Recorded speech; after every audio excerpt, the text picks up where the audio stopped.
Okay. So you mentioned about Martinsville. How was that like?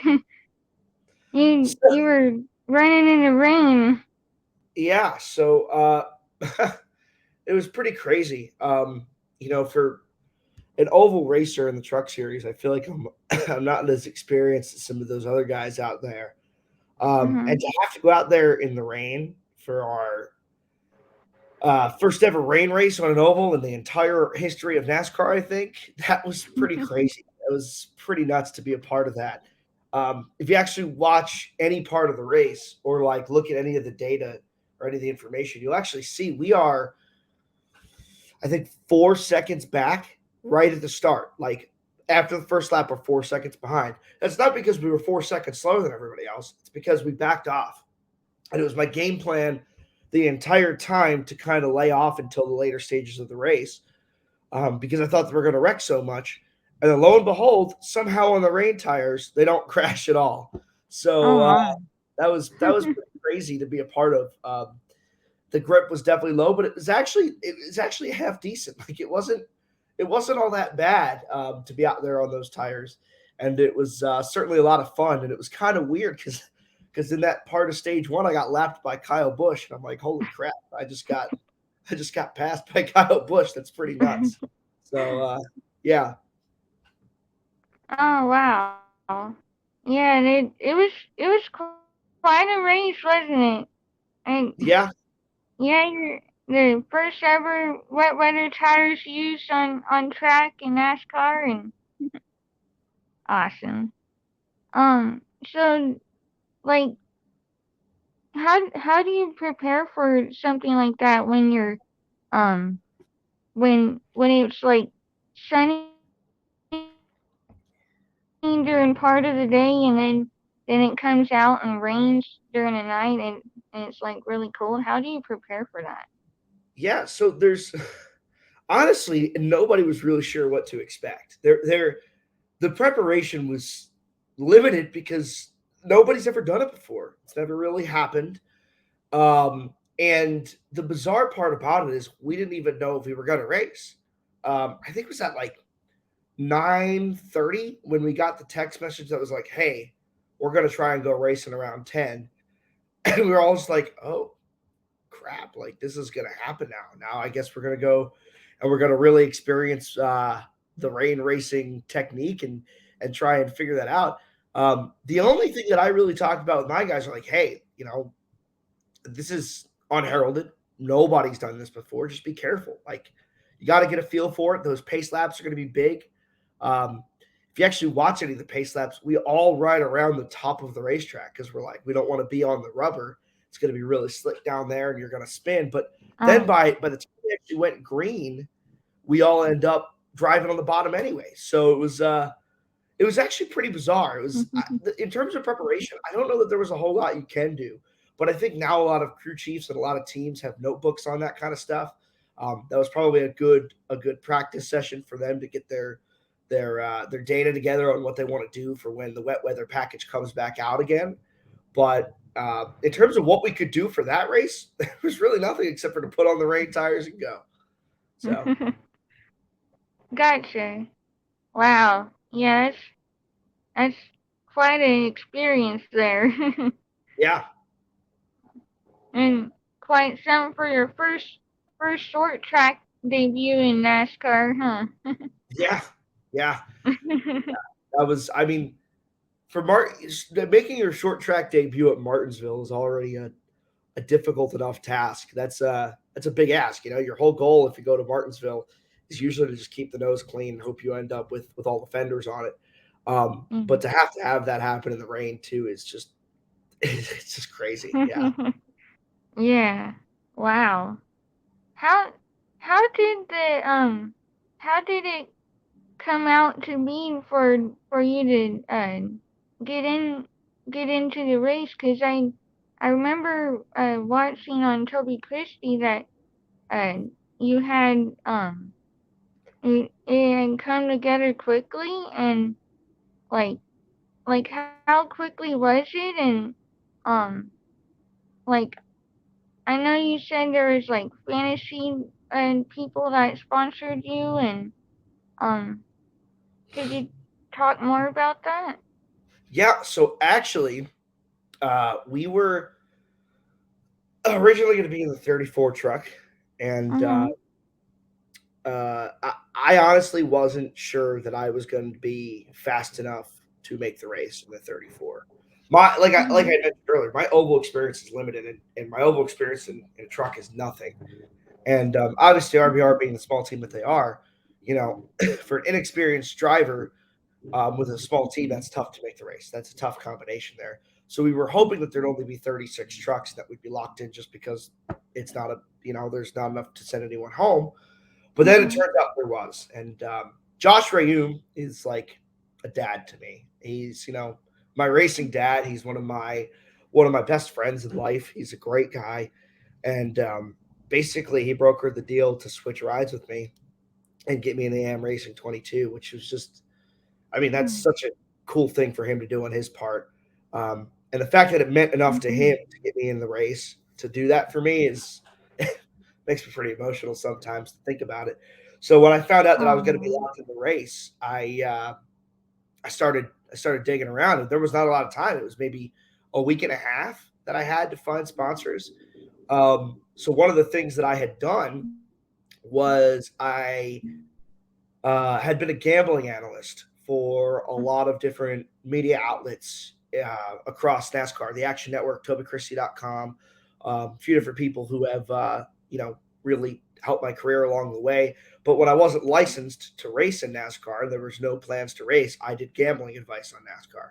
Obviously, now that I'm licensed, I can't do that anymore until my time frame of being a driver expires. But through those connections, I met a couple of great guys, and two of them are Nick Giffen and Jordan McAbee, who are just great dudes. They run a podcast called Stacking Denny's, which is a there's actually a couple of people who think that I was sponsored by Corey LaJoy and Stacking Pennies. No, they named it Stacking Denny's because they loved LaJoy and his podcast, but they hated Denny Hamlin. So they named it Stacking Denny. And that was the name of their gambling podcast. Um, and I reached out to him. I'm like, hey guys, listen, I don't have a lot of time. So I don't have time to go through the channels of finding big corporations who might want to throw money at me. I got to find people who I know, who can trust me, who want to get on a truck. And they were kind enough to give me enough money, and they actually did a fundraiser where we put a bunch of fans on the truck to get me the money I needed to make it happen.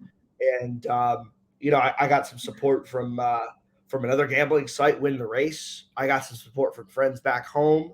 Um, I had Toby Christie on the truck. I had Kingsway Regional School District on the truck, which is my middle school that I went to.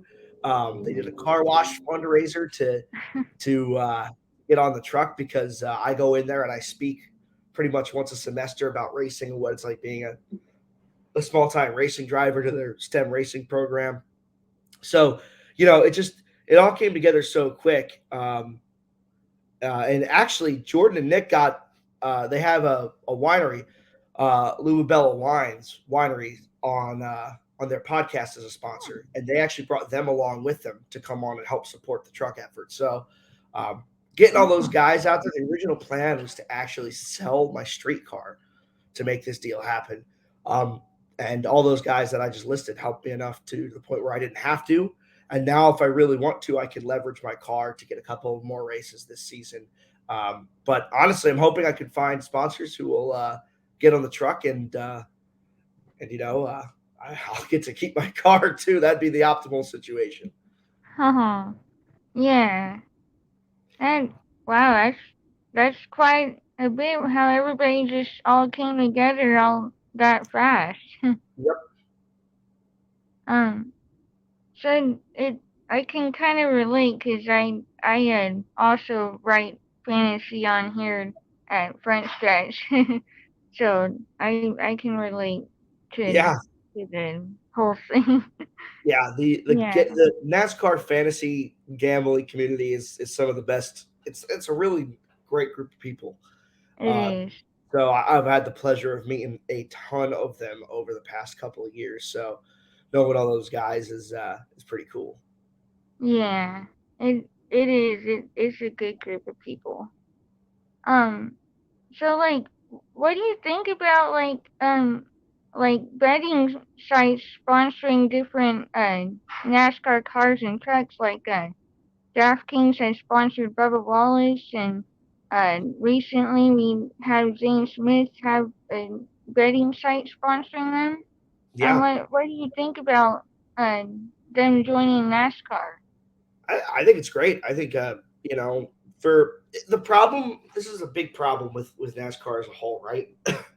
Mhm. You need so unlike you can see in the background, I have a Philadelphia. It's on this side. I have a Philadelphia Eagles poster, right? Unlike sports like football, football Mhm. is geographic based or family based, right? So like you have a dad who likes the Eagles, so you like the Eagles, and the Eagles are going to be there across generations, right?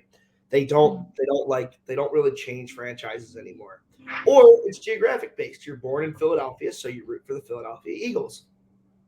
And it's like that in baseball and hockey and soccer and basketball. And NASCAR's not like that. There's Mhm. it's about personalities. And one of the big problems we have is a lot of the people who make it to NASCAR these days are people with deep, deep pockets. And Mhm. they're not really likable stories if you just are a rich kid who made it because he's got a lot of money, which is not how it used to be, right? Like Dale Earnhardt was a poor Southern boy who was a badass who worked on cars and everybody loved him. That's what happened. That's why he was so popular. And whether you loved him or hated him, you had a reason to know who he was because he was such a polarizing personality. We don't have a lot of those in NASCAR. The ones that come to mind are all older generation drivers like Kyle Busch and Kevin Harvick and Denny Hamlin. Um, Mhm. like for me, I have no opinions on somebody like I don't want to call anybody out because I don't have anything against any of these guys. But like Harrison, let's use Harrison Burton. I have no reason to like or dislike Harrison Burton. There's no reason for me to pull for him, and there's no reason for me to not like him. It's just kind of he's there, he's driving, it's great, he's talented, he's awesome. But like there's no incentive. So for me, when we're looking at things like gambling, it includes a reason to root for people, right? You bet on Kyle Busch, Mhm. and Kyle Busch wins, and now you've got a Kyle Busch fan. I think it's really cool for the sport of NASCAR because it adds another element of why you'd want to root for people. Um, there are only a few reasons to root for NASCAR drivers, and those reasons are getting increasingly small. And even when we're talking about sports like football, right, with the whole oh my dad liked the Eagles, so I like the Eagles. You can't do that in NASCAR because usually by the time a generation has passed, that driver is in and out of the sport. It's only a 20-year long career. So it's tough to pass on that fandom, which, by the way, is why I think somebody like Chase Elliott and Ryan Blaney are so popular because they had parents who had a lot of fans who now root for them. Mhm. Um, but like, I think it adds a great element for the sport. I think it's a great revenue grab for the sport. I think um, it'll increase the fans in the sport, and I don't really see a downside to having gambling in NASCAR, um, at least from my perspective. I see. Yeah, it makes sense because of I grew up a Raiders fan because my dad was a Raiders fan. So Exactly. and and in NASCAR he he grew me up watching racing NASCAR and I think he liked Jeff Gordon at first and when Kevin Harvick came along I started well when I was a fan back then. Yeah. Um, Yeah. how did you come in like NASCAR and racing in general? Oh, so I started liking NASCAR when I was a kid. I was Mhm. probably 5 years old when I started playing NASCAR Thunder, and that was like kind of how the love started for the sport as a whole, which is another thing that we could talk about for hours. Which is a way you make fans out of younger kids is through video games these days. And let's be Mhm. honest, the video game market in NASCAR has been disappointing to say the least. So that's how it started for me, and that love kind of carried on. One day I told my dad, like, "Hey, Dad, we'd probably be pretty good at this in real life." And I was like 8 or 9 at the time, and he's like, "No, that's not really how it works." But then we went to an indoor go kart track. We did that for a few years, and by the time I was 13, we started go karting competitively, and yeah, once we started doing competitive karts, we never really looked back. I took a little hiatus because my dad got diagnosed with cancer in 2016, and that was like, we Mm. thought that was going to be the end of my career. And then one day I came back, I moved to Charlotte, and I started learning my way around stock car racing. Oh, and so when you moved to Charlotte, could could you tell more about why you moved to Charlotte at the time? I remember reading you had like talked with one of the guys with Rayun Brothers at the time. And Yeah. could you tell me about how you came to know Josh Rayun and that group over there? So, oh gosh, the Josh Ray story. So basically, one day, it's 2021, I'm sitting in my room, and I'm pissed off. I'm just upset about NASCAR, and I never got my shot, and I always thought it'd be good enough to do it. Um, Mhm. and I'm kind of being mean to my mom and dad. And in walks my dad to my room. He's like, what? He's like, what's your problem? Like, dad, I never got my shot in racing, and he gets like frustrated. He gets mad about it. He's like unhappy by the comment that I just made. He turns around, he points his finger at me, and he goes, "Son," he's like, "if I treated my cancer the way you treated racing, I would have been dead 5 effing years ago." Mm. I'm like, wow, that's a pretty stout comment for the guy with cancer to make. So I started sending emails, and I actually heard back from a truck team on the West. I probably sent 2,000 emails, right? I hear back Mhm. from a truck team that's based in the West Coast, and there's only Mhm. one or two of them, so you could probably figure out who it is. But I don't actually want to. I'm not trying to steamroll this guy. He was actually very nice to me, very kind. But at the end of the day, he invited me to do a driver development program that just didn't work out.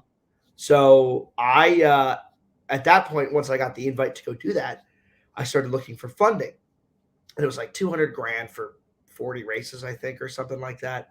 So I started sending emails. I actually sent an email to the Philadelphia 76ers old commentator, Mark Zumoff. And he's like, "That's great." He's like, "I know nothing about racing, so let me connect you to somebody with NBC who might." He connects me to a reporter named Michael Carey.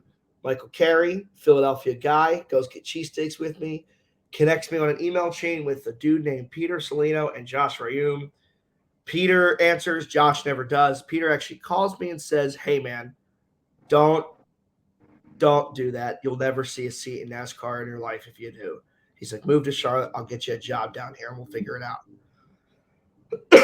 I moved down like 5 days later, and one day he walks me into Josh Rayum's office, and I remember thinking like, "What the hell am I doing here?" Um, and when I sat down in Josh's office, um, Josh just gave me a job, and from that point on, we kind of had a relationship that grew and developed. And with Josh specifically, Josh and his father had a very similar upbringing in racing, Mm. which is they both did go karts. It was actually the same engine type. We did road tax karting growing up. Josh was a national representative for, I think it was South Africa. I think was the country he represented. He's been all over the place, man. Josh Rayum has grown up in like 5 different places, but we both went to Rotax Grand Finals. We were both some of the best in our respective fields when we were racing, and that kind of built a relationship because I remember once Josh said it to me. He's like, "I think you're very much like me, except my dad didn't get cancer, so I was able to keep doing this." And he's like, Mm. "And I don't know where I would be without my dad." And I think it's kind of that moment on he decided he was going to help me kind of figure out my way through racing. And like I've said, and I'll say it as many times as people ask me, Josh Rayum is genuinely one of the nicest people in the whole garage. Um, he has been nothing but the greatest of guys to me. He's welcomed me into his home, into his shop, and I think it's kind of been. I don't think it'll ever be a business relationship again. It's always been after a certain point, you get so close with the person that even though there's business involved, it's more of a friendship than anything else. And I truly love that man, like with all my heart. He's just Mm. he's a great guy. So he started that RBR development program for me, and got me some late model starts, and then got me approved for racing trucks, and that's how Mid Ohio came about. Mhm. You finished 22nd then in your debut. Yeah, yeah, which was pretty good. It was actually not to kind of, you know, this is not a great statistic from an RBR standpoint, but that was the only top 30 they had between July and I think Phoenix was that Oh. 22nd place finish at Mid Ohio. So Josh was thrilled with that. I mean, that was a very good finish for him, and I know he was especially elated because it came for me, which I think made him really happy, and it made me really happy that I was able to do that for him, especially Yeah. after crashing the truck in practice. So Yeah. Yeah, that was good. Um, you had mentioned earlier about racing NASCAR Thunder. Um, and I got to thinking about iRacing. I know you've run iRacing events before too. Does iRacing or any sims help to prepare for racing in real life? Or um, I know with this last one at Martinsville, it wasn't quite as good of a preparation because of all the rain that was there. But um, like if conditions were better, does any of that translate? yeah, actually it does. And I remember when I bought that sim, I was like, how helpful could this really be? Um, but when seed time is so expensive and so limited for someone on a budget like me, it's actually extremely useful. And some tracks more so than others. Like I'll tell you right now, Mid Ohio in a truck on that sim was pretty damn accurate. Like it was Hmm. very realistic to the way that I feel like the track felt. Like and even all the off camber turns on the racetrack, like you get loose in the same spots where you get loose if you get the throttle too early as you do when you're in the actual truck. So that was like extremely useful. Martinsville was pretty useful, I'd say. I mean, it definitely inspired a lot of confidence, but I think Mid Ohio more so than Martinsville was useful. Hickory, which I did for all my late model prep, Hickory, for some reason, the late model feels more like my late model than my late model does. And I don't know if that makes any sense, but it's kind of ridiculous to me how accurate, at least in my mind, how accurate it felt. Um, Hmm. so that was definitely really helpful back in my late model days too. And like I said, when you have such limited track time and limited experience, being able to get behind the wheel in a virtual fashion is extremely useful. Yeah. Yeah, I remember uh, seeing some about Kyle Larson running iRacing a lot for I believe it was Martinsville or some track, and it helped him a lot in a NASCAR and in a regular race as well. Yeah, yeah. And then going along those lines, you wrote for Toby Christie before about Monday night racing events. Now that you're a NASCAR Truck Series driver, would you like to actually compete in that if you would be able to? um, no, probably not. Uh, just I mean, would I? Yeah, probably. Like if I got invited, I'd probably give it a couple rounds. But um, after reporting on Monday Night Racing, it was frustrating to me to watch some of those events for as long as they go Hmm. on. There's so many crashes and so many, lack of a better term, talentless moments. Oh Um, my. I think I just get too frustrated. I mean, Uh, honestly, for me, iRacing is I if I were using it to have fun, I think I'd probably enjoy it a little more. But like for me, most of the time, I just use it for practice. Like I don't really have I time to just see. hop on there and have fun anymore. Between I see. school and work and racing and sponsorship chases and preparation and all this other stuff, I don't really have the time to hop on there and just have fun anymore. So I feel like if I got trapped in a race that was that long because of all those cautions, I don't know if I could do it. I think I'd get annoyed too easily. And Toby knows this really well. Even back when I was reporting, I'd get really frustrated because there'd be some race that would go on 3 hours, and I'd be like, I Yeah. don't want to spend, or maybe 3 hours is a little dramatic, but I don't want to spend hours watching an I race just to have to write a post race report on it. Because the longer the races go on, the longer the post race report's going to be, the longer it takes me. And I know that Toby, when I started switching over to DFS stuff, always told me like, this DFS stuff is way better than your Monday night racing stuff. And I'm like, yeah, Toby, I wrote Monday night racing stuff because that's what was available. I did not enjoy doing it. I'm like, I actually like DFS stuff. I enjoy writing about it, so that's why it's going to be Yeah. better. You write better about stuff you like writing about. So Yeah. That makes sense. I totally get it.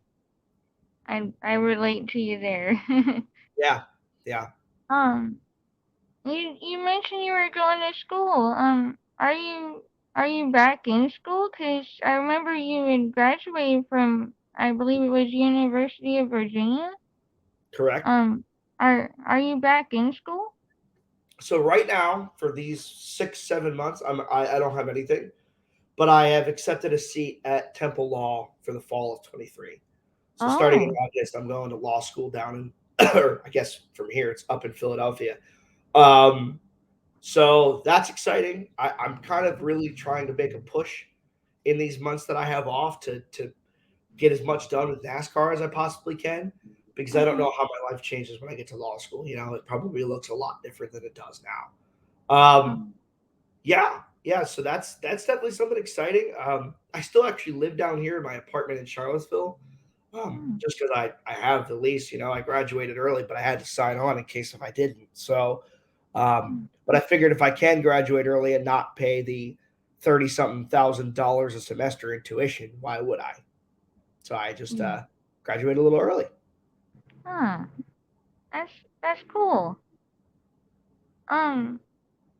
So like, do you have any future plans for anything going in the works with either RBR or AM or um any track series races that you hope to compete at?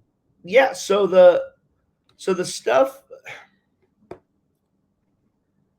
I'll probably be doing will be with RBR if I had to guess, and that's because Mhm, I am racing. Um, is a little more expensive of a ride than RBR, and mm, I was very fortunate that Josh swapped with me for that race. But mhm, and that's not a knock on RBR. Like Josh has been incredible and giving me nothing but the best deals in I think the truck series, right?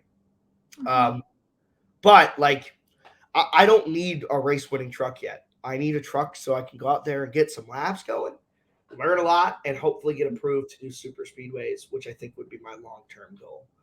Um, so from my standpoint, I think we're looking at doing a bigger tracks. We've actually gotten approved for everything mile and a quarter and under.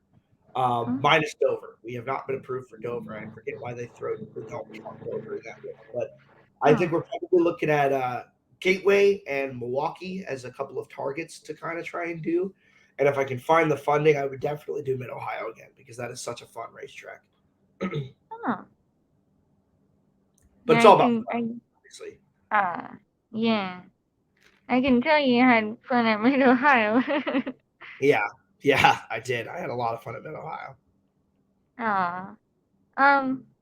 I guess I'll close it. Well, actually, a couple more questions. Yeah, yeah. I I noticed you had tweeted out that you had went from Martinsville and you drove home, and I believe you said you went to bed at 3 a.m. and then you went to work at Outback. Um, Yep. what was that like for you? So it was exhausting, right? Because I had to leave. So I was in Charlotte the week before the race, and I have two lovely friends from karting who allowed me to stay in their beautiful home, and I stayed there. I woke up at 7 on race day, drove to Martinsville, got my pass, went into the garage, got all my stuff in, did this, did that, whatever. Hung out all day. And if I don't know if you were there or not, but it was a long, long, long race day. I think by the time I was packed up and ready to leave, it was after midnight. Mm. Uh, so I got back to I actually went from Martinsville to Charlottesville, which is where my apartment is. That's where UVA is. Um, Mhm. and I think I got here at 3:15. And like Mm. it was the most grueling drive I've ever had in my life. I mean, I don't Yeah. know.